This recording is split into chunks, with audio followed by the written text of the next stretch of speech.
Gracias. Sí, sí, ya a esta hora ya. Deseo muy buenos días y bienvenido a este proceso. Por favor, nos da su nombre completo. Wilfredo Sáenz Fernández. Sáenz, por favor, corregirle la lista. Sáenz. S-A-E-N-Z. Así es, la N, hay que ponerle la N. Muchas gracias. ¿Nos da su cédula, por favor? 8132597. ¿Y usted aspira a cuál sala? Penal. A la sala penal. Gracias. Principal de sala penal, ¿no? Sí. ¿Sus estudios han llegado hasta qué nivel? Maestría de Derecho Penal. Maestría en Derecho Penal. Licenciado en Derecho y Ciencias Políticas y Maestría de Derecho Penal. Gracias. Por lo que he visto de su perfil, usted tiene algunos años en el sistema. Por favor, ¿nos puede decir cuántos años de experiencia global tiene?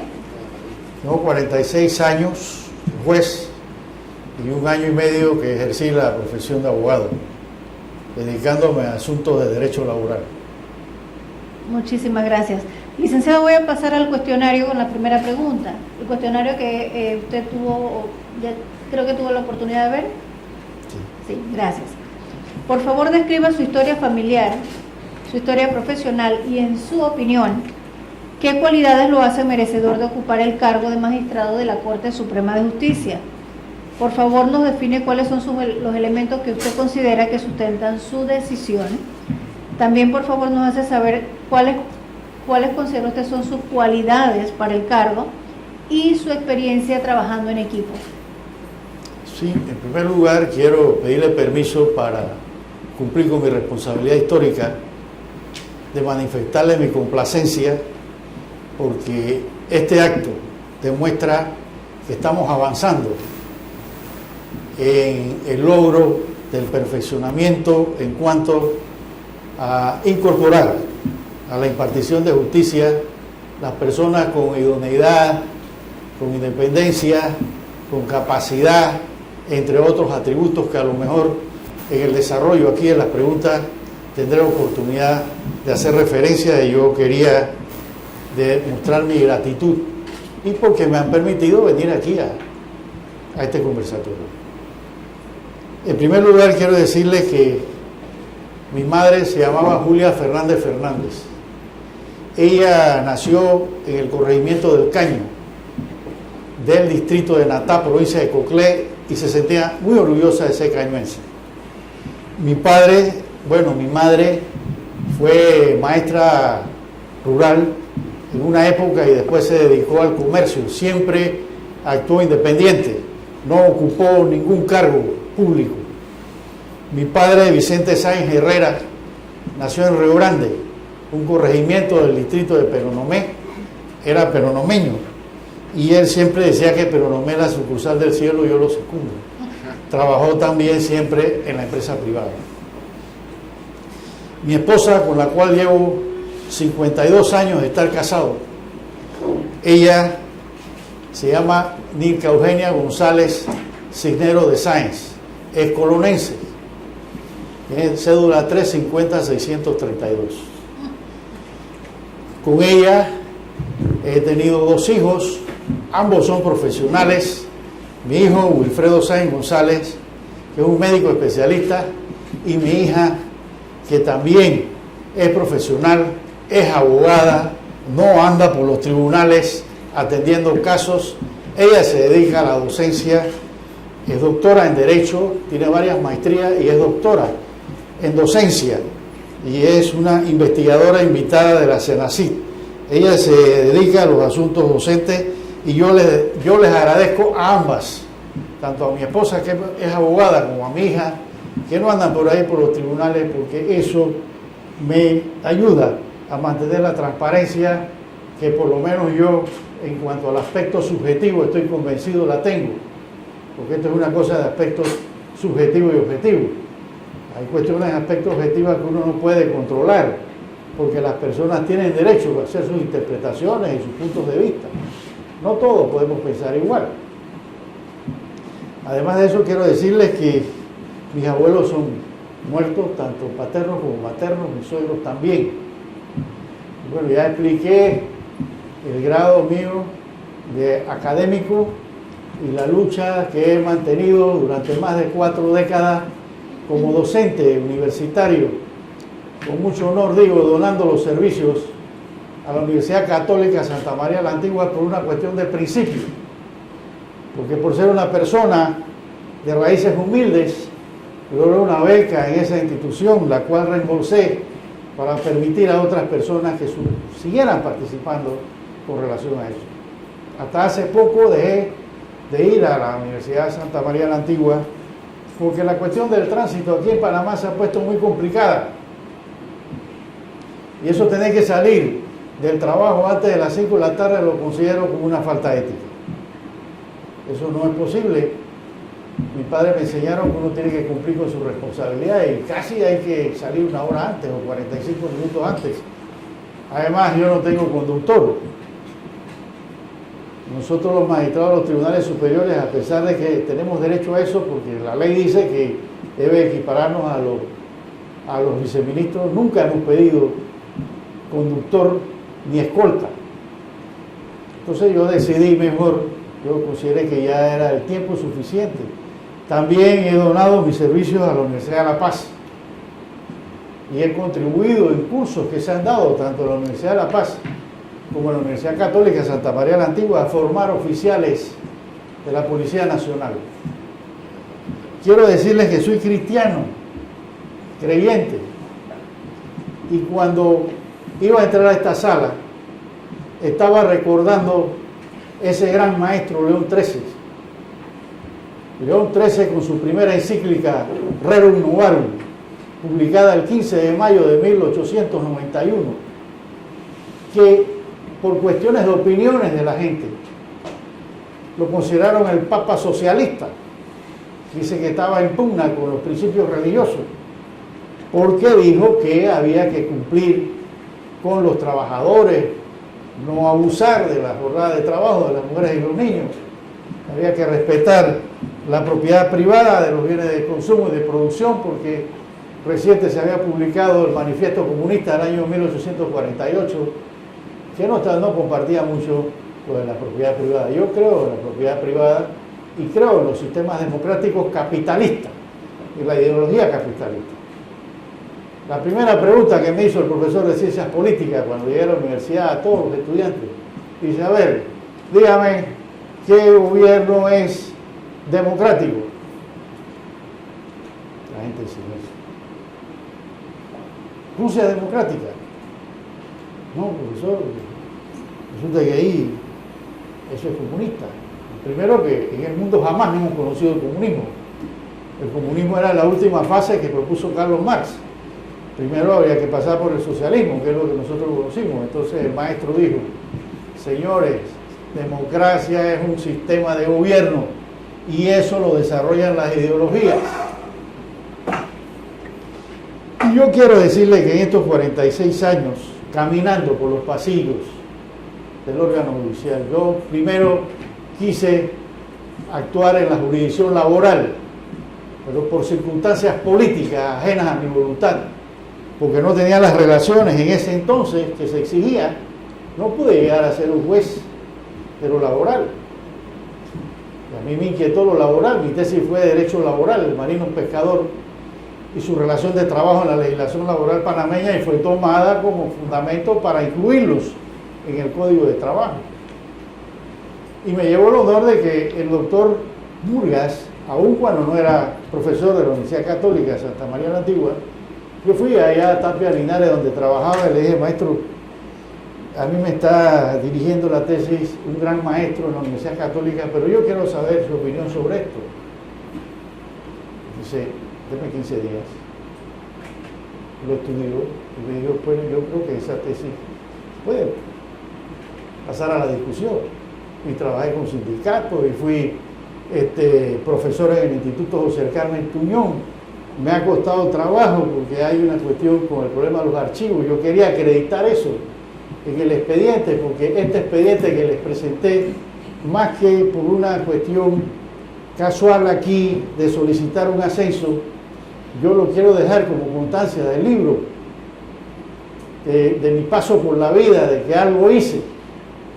Y luego empecé en el órgano judicial porque había una reestructuración para el año que inicié, en el año 1973, habían pocos abogados, y el abogado que en ese entonces era presidente de la Corte Suprema de Justicia, Sala Penal,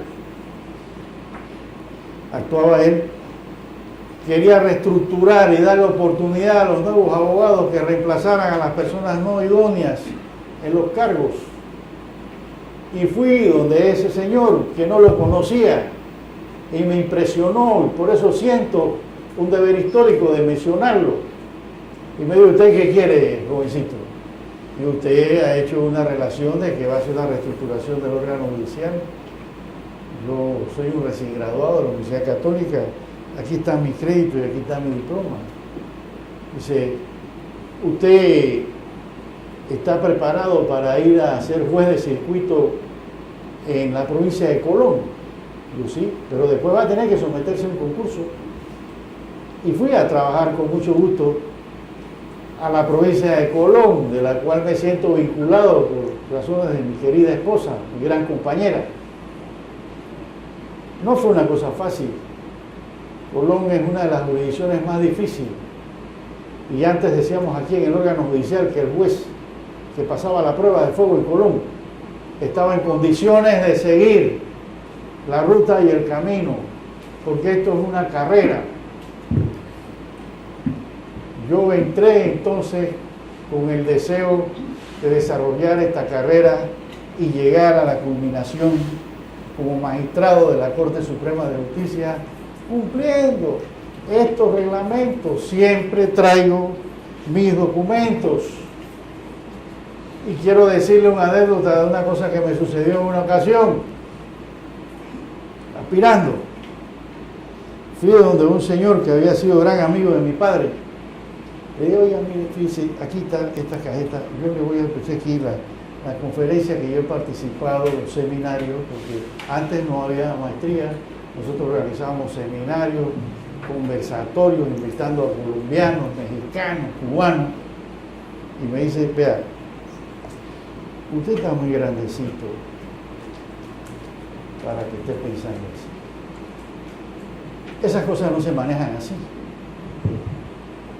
Por eso yo empecé diciéndole mi satisfacción de que esto se está haciendo y que tengo plena confianza aún cuando no sea seleccionado, y que se va a cumplir con lo que dijo el excelentísimo señor presidente de la República. Se va a hacer una selección justa. Aquí hay muchos candidatos muy buenos. Yo los he estado felicitando, gente valiosa, pero esto necesita, hay una ecuación importante en esta cosa: conocimiento más experiencia es igual a imaginación, creatividad y firmeza. Eso madura el carácter que es un elemento de la personalidad y requiere el desarrollo de la salud psicológica, física y comunitaria. Muchísimas gracias, magistrado. Permítame para que el resto... Usted, que estas cosas a mí me entusiasman. No, yo sé que está muy entusiasmado y de verdad que es un honor escucharlo así tan plácidamente. Permítame que los demás compañeros le quieren hacer preguntas. Muchas gracias y disculpe, por favor. Gracias. Amén. Inicial de la Defensoría del Pueblo. Buenas tardes, magistrado. Yo lo vengo escuchando desde 1992, yo no tengo ningún problema con eso. Pero bueno, vamos a cumplir con lo que se ha encomendado a la comisión, y yo voy a pasar a desarrollar un poco más el cuestionario que se le anticipó. ¿Nos podría confirmar si usted ha sido investigado por alguna causa penal y, de ser así, cuál fue el resultado de la misma? Es una excelente pregunta. Yo jamás he sido condenado por nada de eso. Tengo un historial exclusivo libre. Hay una certificación de la Sala de Negocios Generales de la Corte Suprema de Justicia que dice que no he sido sancionado por falta de ética ni nada. Pero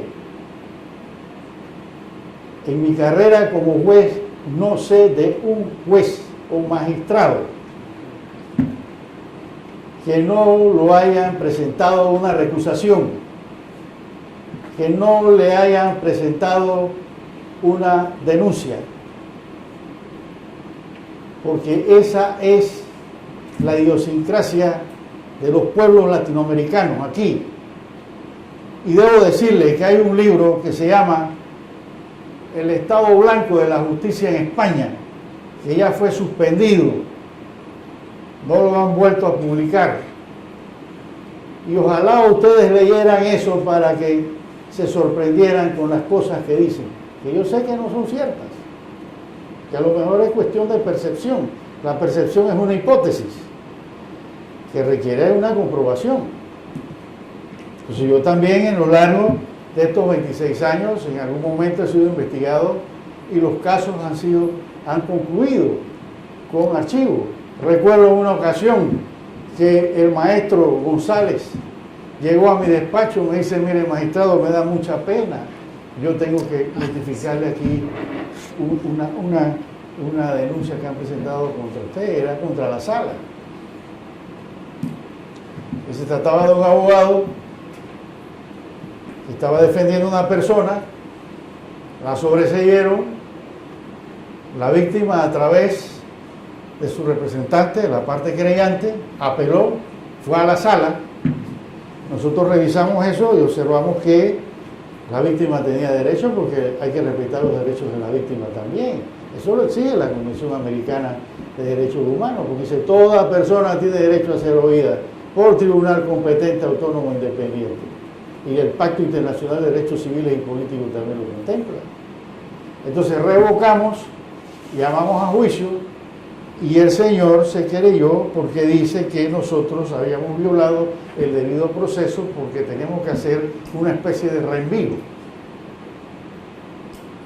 Porque habíamos revocado y devolviéramos a la instancia el expediente para que allá llamaran a juicio, porque no podían sobreseer, porque ya habíamos revocado. Eso era un absurdo.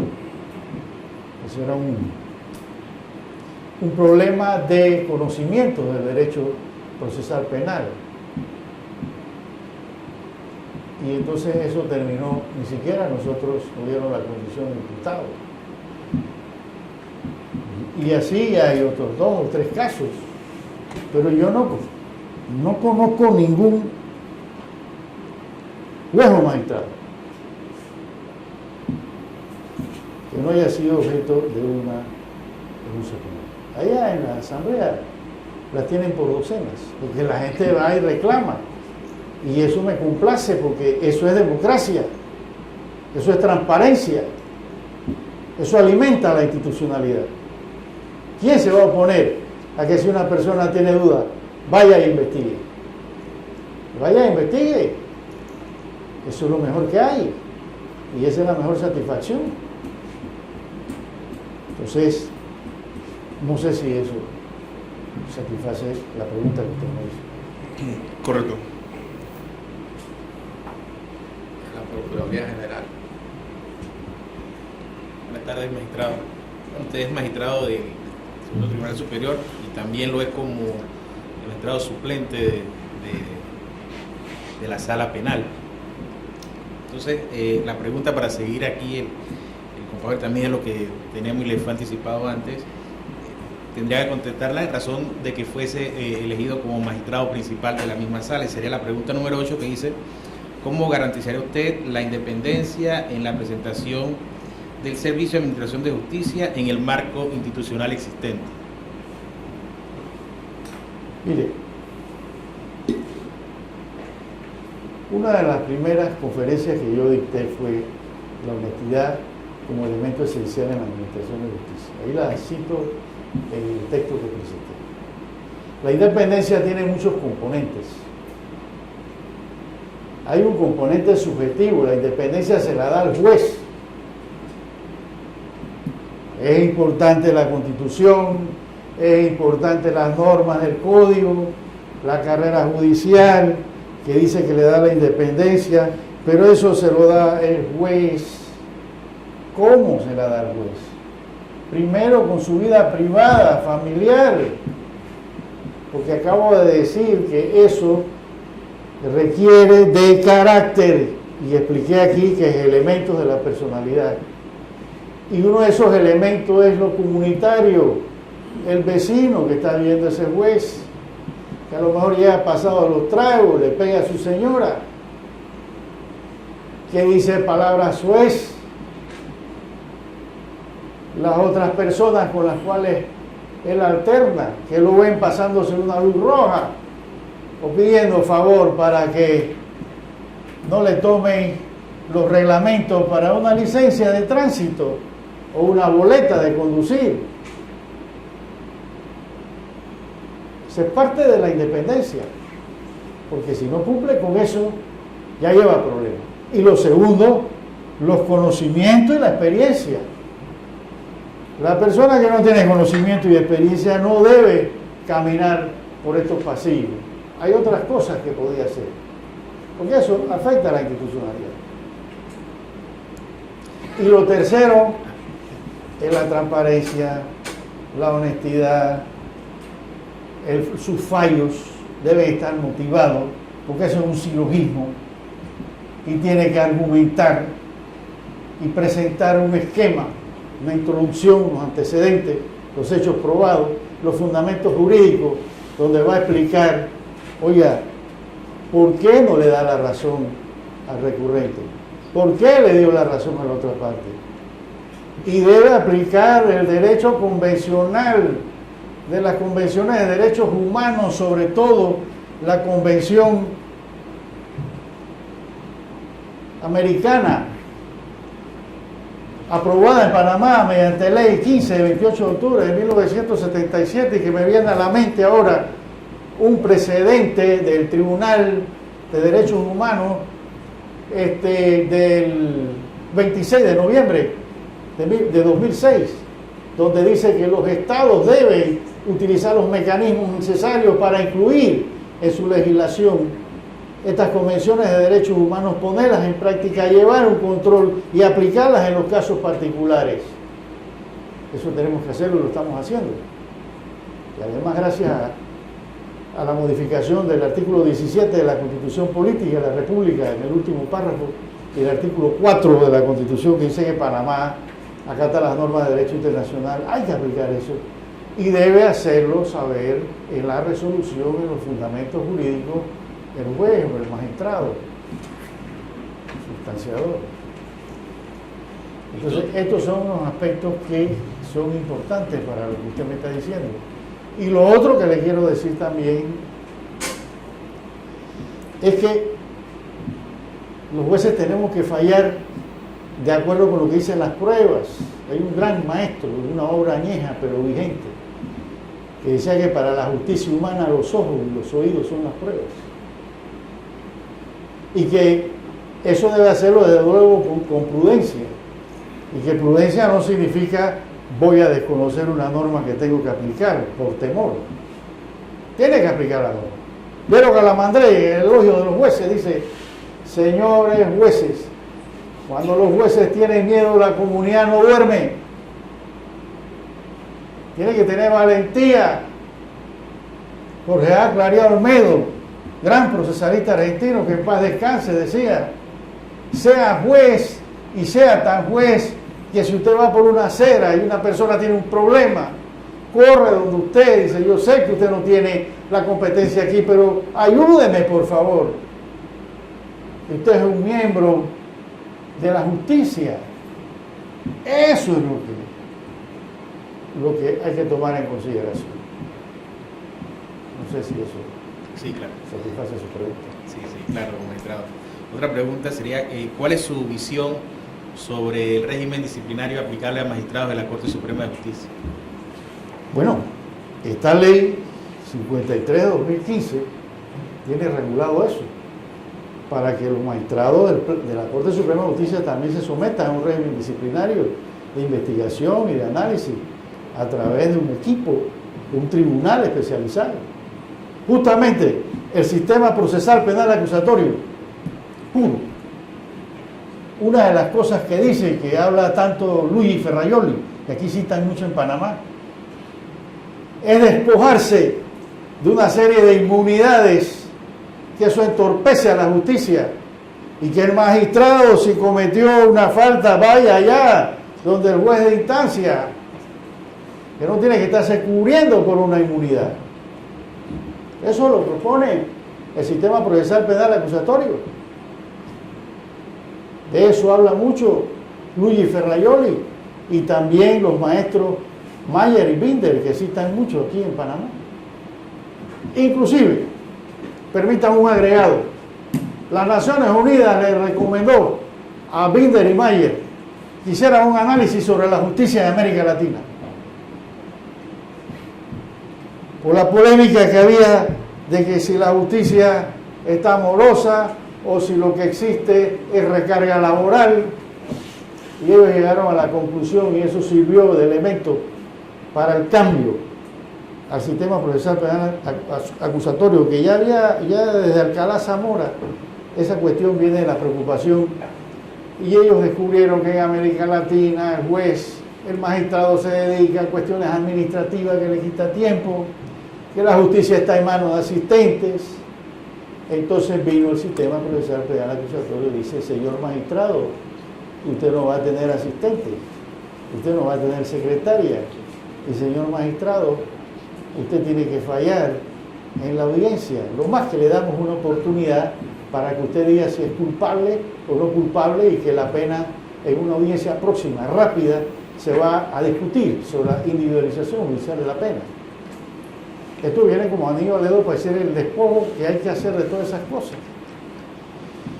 Y de una teoría del constitucionalista alemán, Udo y Fabio, que ahora está de moda, pero no voy a entrar en eso porque sería irme por el camino que después me van a llamar.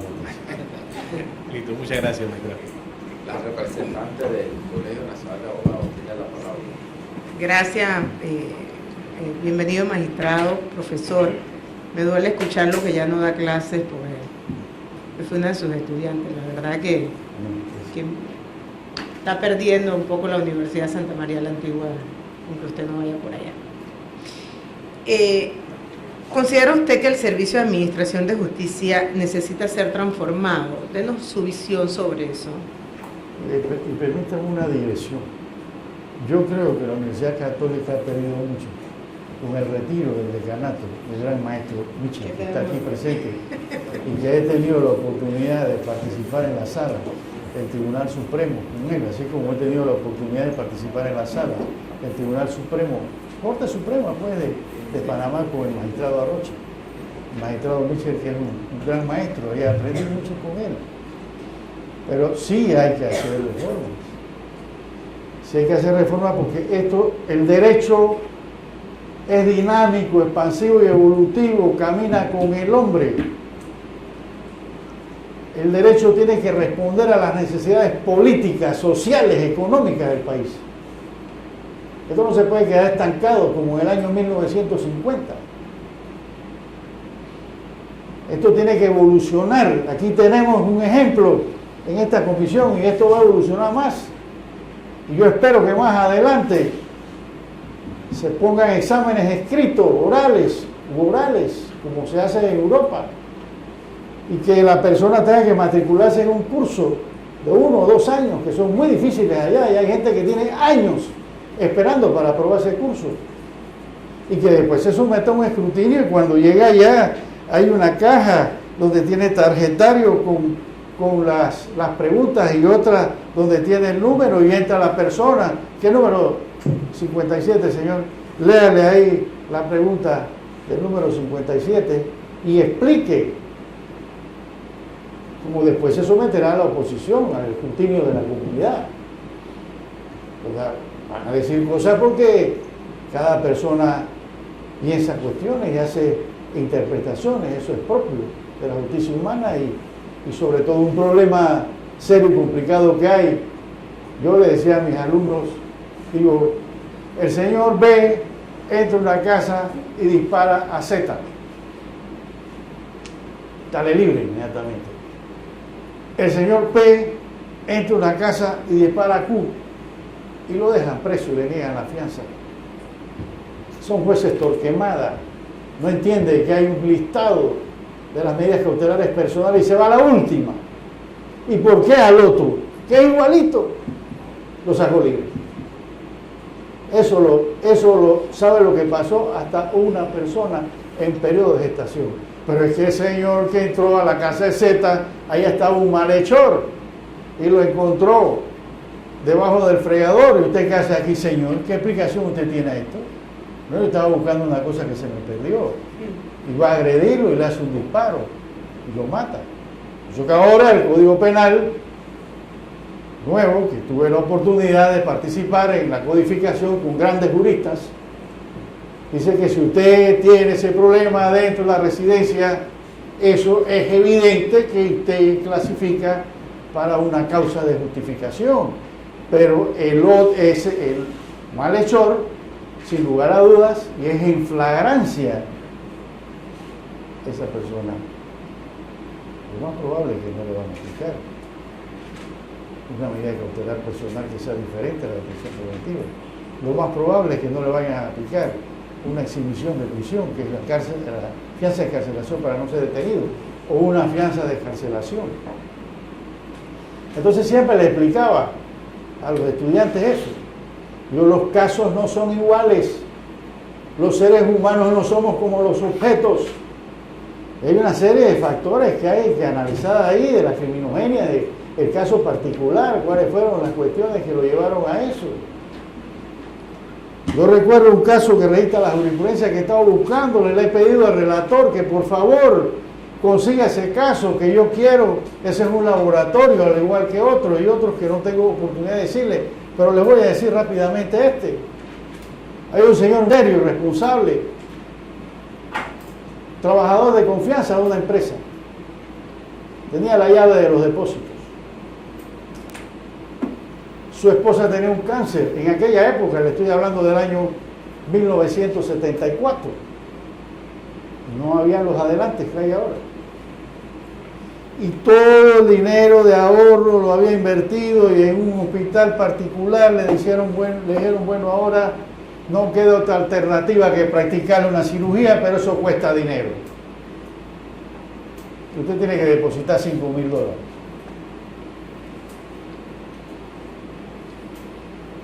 Y se fue a la empresa, va, saca una mercancía, la vende, consigue el dinero, deposita allá y se va a entregar en lo que en aquel entonces era el DENI. Gracias a Dios que ya salimos de ese tormento. Va al Ministerio Público, en ese entonces el código era más flexible con la detención, le ordenan la detención, va a un juzgado de circuito, lo condenan, llega al Tribunal Superior, lo condenan, fue a la sala de la Corte Suprema de Justicia, el sustanciador, recuerdo que fue Jaime de León, en paz descanse, el defensor fue Carlos del Cid, en paz descanse, e invocó un hurto famélico por estado de necesidad, porque no había otra razón. Y eso me recuerda a la encíclica de Pablo VI, donde dice que la propiedad privada está hipotecada, la necesidad, el estado de necesidad, y que tuvo problemas por eso también. La Popular un progreso. Entonces don Jaime de León preparó un proyecto y dijo que ahí había hurto famélico, ese era un estado de necesidad, y revocando la decisión de instancia, porque en aquel entonces eso era apelable. Y lo subieron. Y yo estoy tratando de conseguir ese precedente porque quiero sustentarlo en una monografía que estoy preparando. Y no encuentro el precedente. Al igual como el otro precedente del caso de Molino Croyo y eso, pero, perdón, ya me iba a decir de nuevo y me van a llamar. No, está bien, es bueno escuchar todo eso. Magistrado, ¿qué haría usted si la percepción ciudadana cuestiona su actuación en el desempeño del cargo y eso pone o afecta la credibilidad del órgano judicial. Voy a hacer una pregunta importantísima. Yo le dije a ustedes que la percepción ciudadana es una hipótesis. Los jueces somos solitarios. Estamos llenos de enemigos. Enemigos íntimos, como decía el gran maestro Zúñiga, Carlos Iván Zúñiga, guardia. Y hay que tener cuidado porque esos enemigos atacan. Son lobos feroces. Y pueden provocar situaciones. Hay problemas también con la diferencia de clases. Hay problemas también con la orientación de ciertos grupos. Sin lugar a dudas que si es una cosa que conmociona al país, que los grupos de trabajadores, los grupos de estudiantes, que los grupos de empleadores se quejan y reclaman porque es una cosa extrema, entonces es evidente que hay que tomar una medida para que perdure la institucionalidad. Pero tenga mucho cuidado, mire, a mí en una ocasión me envió la Corte a representarla en un conversatorio que había en una asociación de empresarios. Y había un empresario diciendo: los jueces corruptos, imbéciles, venden fallo, eso todo el mundo lo sabe. Y bueno, yo estaba preocupado y levanté la mano. Y le digo: oiga, señor empresario, ¿cómo se llama usted? Me dijo: X, ¿usted me daría permiso para tomarlo de ejemplo en un caso ficticio que voy a poner? ¿Cómo no? Hágalo. Yo, ¿qué tal si usted vive en una barriada, calle sin salida? Usted tiene una empresa de camiones grandes, sale y entra, y viene un vecino y llama al departamento de investigación y dice: estamos preocupados aquí los vecinos porque este señor anda movilizando contenedores y cosas así. Él anda en blanqueo de capital. Dijo: no, dijo, clamó así, dio un grito: eso no puede ser, hay que respetar la presunción de inocencia. Digo: eso mismo pasa en las afirmaciones que usted estaba haciendo.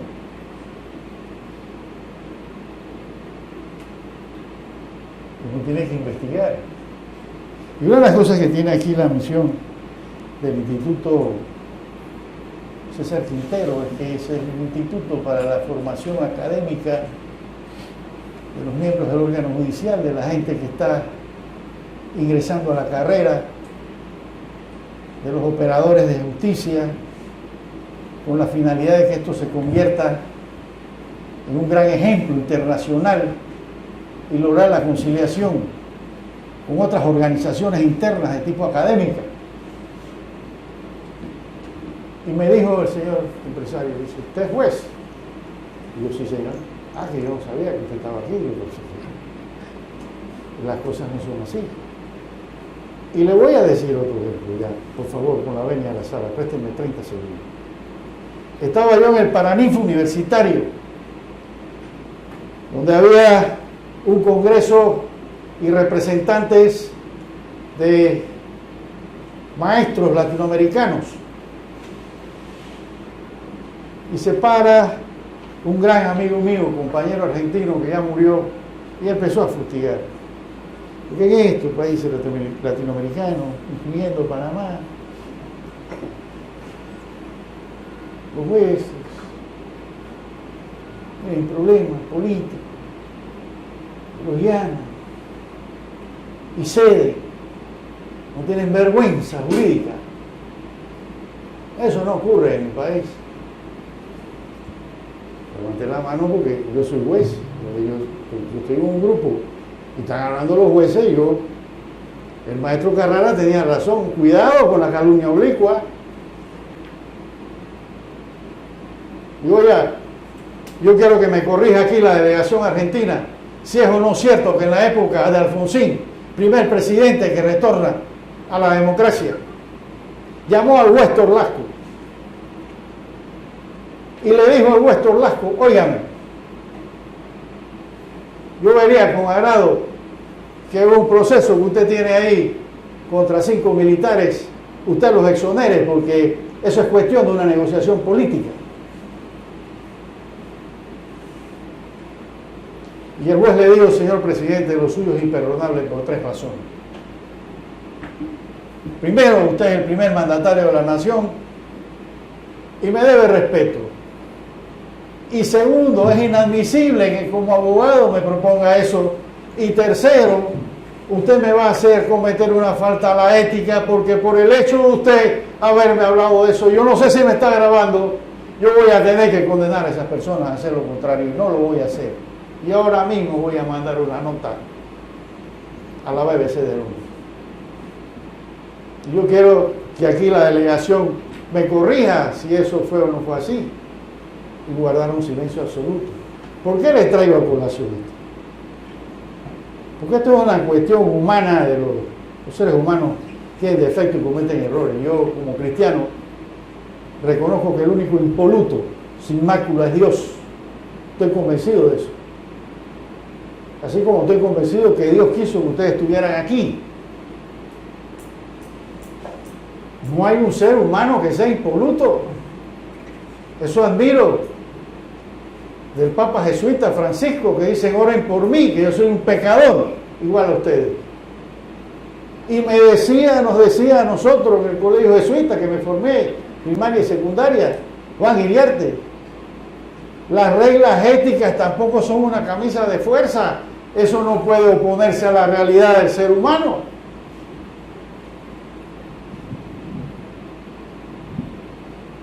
Porque hay gente que quiere que el juez sea un autómata. No puede mirar para allá, no puede mirar para acá, no puede hacer esto, no puede hacer lo otro. Se vuelve un ser humano.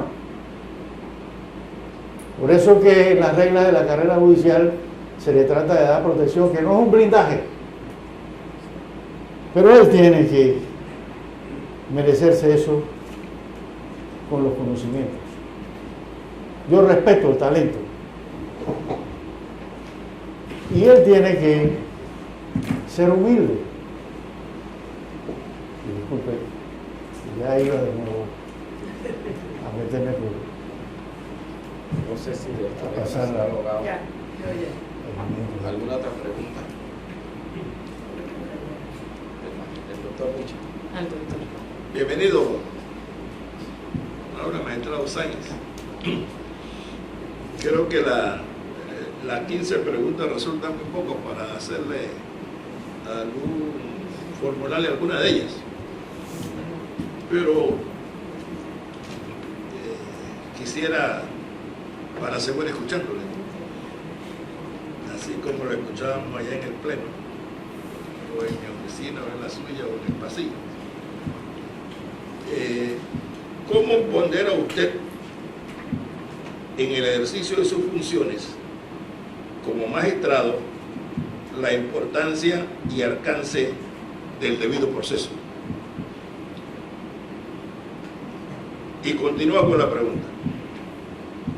En ese concepto de debido proceso, ¿usted considera que se limita al artículo 32 de la Constitución o se extiende al artículo 54, el 201, que habla del carácter ininterrumpido y expedito de la administración de justicia, el artículo 206, numeral 1, que mandata que la Corte tiene entre sus funciones la guarda e integridad de la Constitución? Y si ese debido proceso guarda relación con el párrafo final de toda sentencia, que siempre me ha, antes de firmar una sentencia, me ha hecho reflexionar y muchas veces revisar la sentencia, administrando justicia en nombre de la República y por autoridad de la ley. ¿Por qué no dice administrando derecho, sino administrando justicia en nombre de la República y por autoridad de la ley? Dentro de este marco, ¿cuál es su visión del debido proceso? Gracias. Muy interesante la pregunta. Fíjese, el debido proceso vamos a considerarlo como el núcleo. Por allá en la década del 90, el maestro Arturo Hoyo Phillips, y está en su libro del debido proceso, de la democracia y otras monografías, él dijo que ese artículo 32 de la Constitución Política de la República era muy restringido y que se refería al debido proceso haciendo alusión al juez natural, la prohibición de la doble persecución por un mismo hecho, porque se persiguen son hechos, no tipificaciones delictivas, y que se debía cumplir con los principios y reglas, pero que había que desarrollarlo más. Entonces él propuso, y además del estatuto ese de retorno a la democracia, que había que sustentarlo, él propuso que debíamos seguir la teoría francesa del bloque de la constitucionalidad, empezando con el artículo 8 de la Convención Americana de Derechos Humanos. Que ese artículo 8 iba a desarrollar más la cosa, el asunto del debido proceso, porque el artículo 8 empieza diciendo que toda persona tiene derecho a ser oída por un tribunal autónomo, independiente, cumpliendo las formalidades legales, y ese artículo 8 es importantísimo porque la oración final dice que eso se aplica a todas las ramas del derecho. Y luego hace, hablando en palabras elementales, un listado. ¿Qué es eso del debido proceso? ¿Cuáles son los elementos? Y empieza: derecho a un intérprete, derecho a un traductor, derecho a deducir pruebas, derecho a contradecir las pruebas, derecho a una doble instancia, derecho a que se respete la presunción de inocencia, que la academia moderna dice que es un estado de inocencia y ya lo contempla el Código Procesal Penal Acusatorio en el artículo 134, entre otros.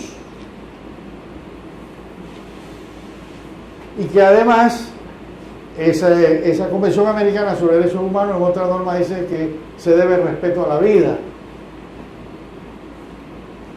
Pero ciertamente ese artículo 32 está relacionado con otras normas de la Constitución, como aquella de que la Corte Suprema de Justicia tiene la responsabilidad de la guarda e integridad de la Constitución, y eso está conectado entonces ahí con una norma del Código Procesal Penal Acusatorio que permite a los abogados que cuando en las diferentes jurisdicciones hay discrepancia de criterios sobre cosas esenciales, porque tiene que haber discrepancia de criterios.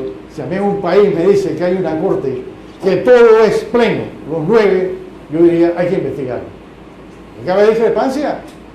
Quedará 5-4, quedará 6-3, 7-2, tiene que haber discrepancia. Entonces está conectado también con el habeas data, está conectado también con el habeas corpus, que es importante.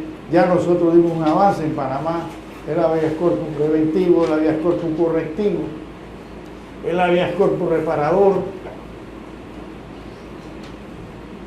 Y después vino la reforma a la Constitución, que con esa reforma aquí la gente dice que la Constitución de 1983, la Constitución de tal, no hay una sola, que es la de 1972, que tiene reformas.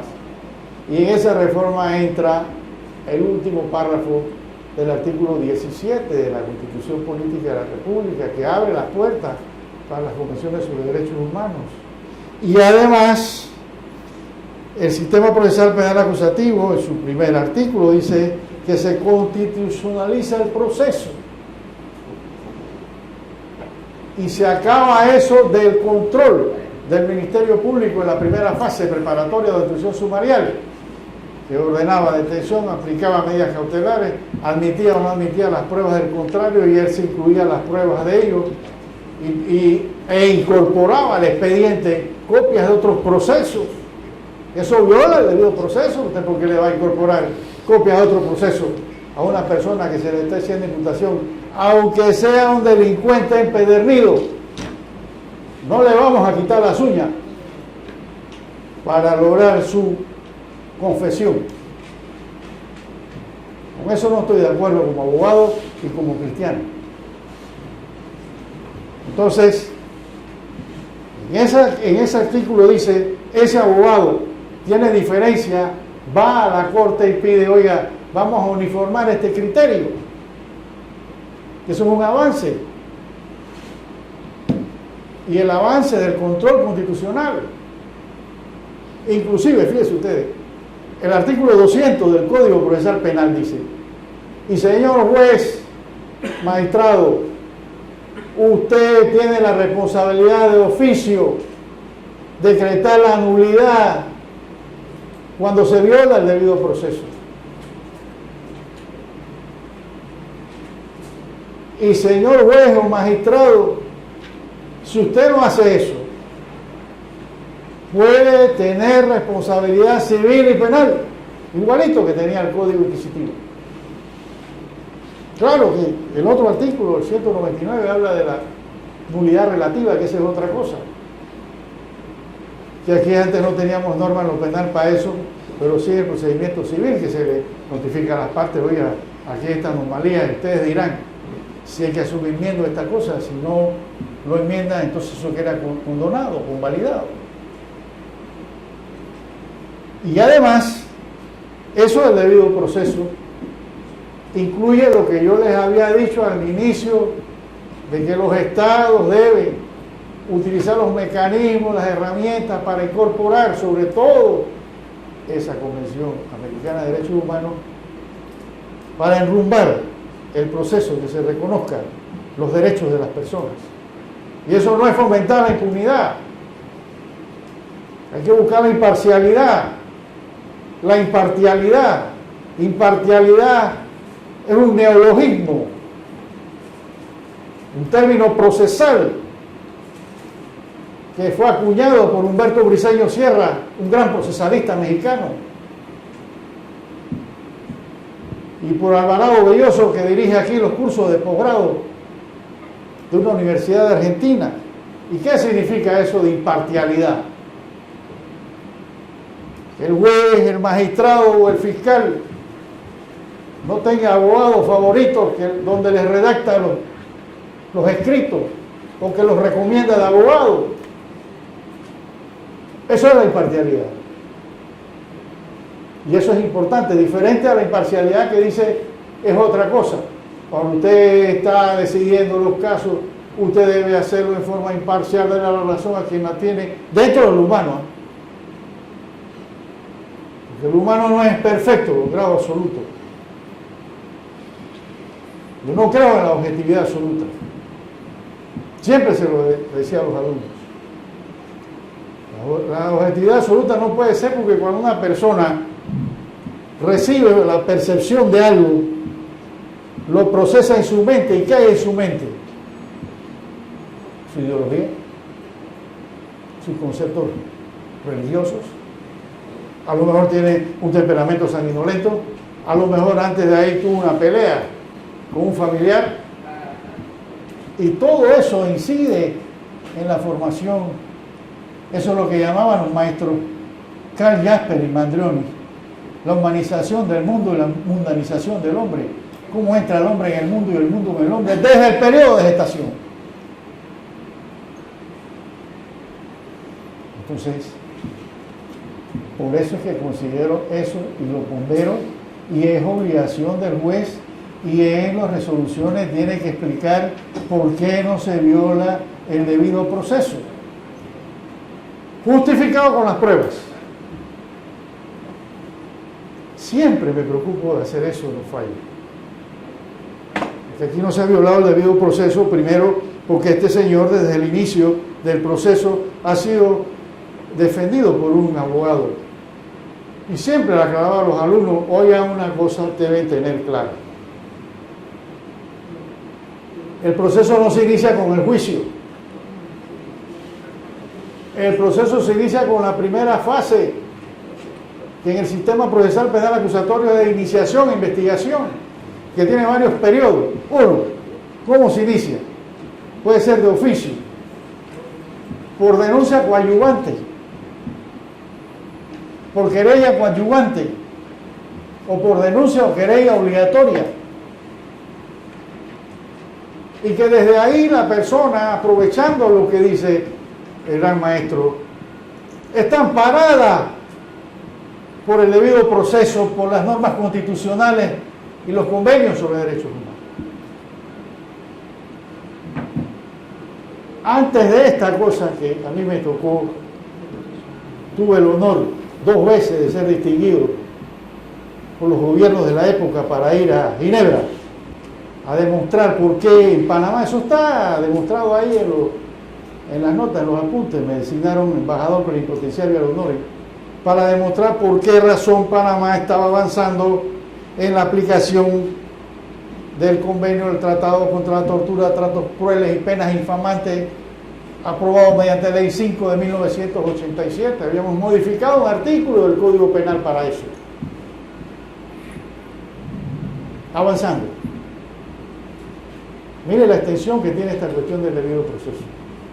Y se puede criticar a un juez porque aplica el debido proceso. Y eso implica tener cuidado con la conexidad de los delitos. Yo no quiero saber de juez temeroso, aterrado, porque dice una de las normas éticas, señor juez, usted comete una falta a la ética si falla por temor a un medio de comunicación o si usted falla por temor a lo que diga determinado grupo, regateándole el derecho a la persona. Y yo le agregaría, es un pecado mortal grave si esa persona es humilde, una persona del pueblo que no tiene respaldo político y que no tiene dinero para buscarse uno de los abogados famosos de la plaza. Así como le explicaba a los estudiantes, y yo les decía, mire, un poquito, 2 segundos, esto que le voy a decir. No, pero eso es que aquí la persona que tiene plata sale libre. Yo creo que va a salir libre porque se busca un equipo de abogados donde hacen estudios psicológicos, sociológicos, procesales y donde profundizan en el caso. Y porque si le dice a la persona, oiga, yo necesito aquí un peritaje de un psicólogo, de un psiquiatra, y yo necesito aquí testigos, esos testigos van a decir, tienen que pagarme la alimentación, pierdo el día de trabajo. Eso no es comprar a la justicia, eso es un elemento de la práctica de la prueba. Y el psicólogo va a decir, señor abogado, yo vivo de esto, a usted le voy a cobrar por hora tanto para hacer ese peritaje. Y entonces va a ocultar y le va a dar elementos de juicio profundo al juez de lo que yo llamaba la criminogenia cuando empecé aquí, con la venia de la sala, los segundos que me prestan para hablar de estas cosas. Estas cosas a mí me emocionan. Yo creo en el derecho y si volvieran a hacer, estudiaría derecho de nuevo.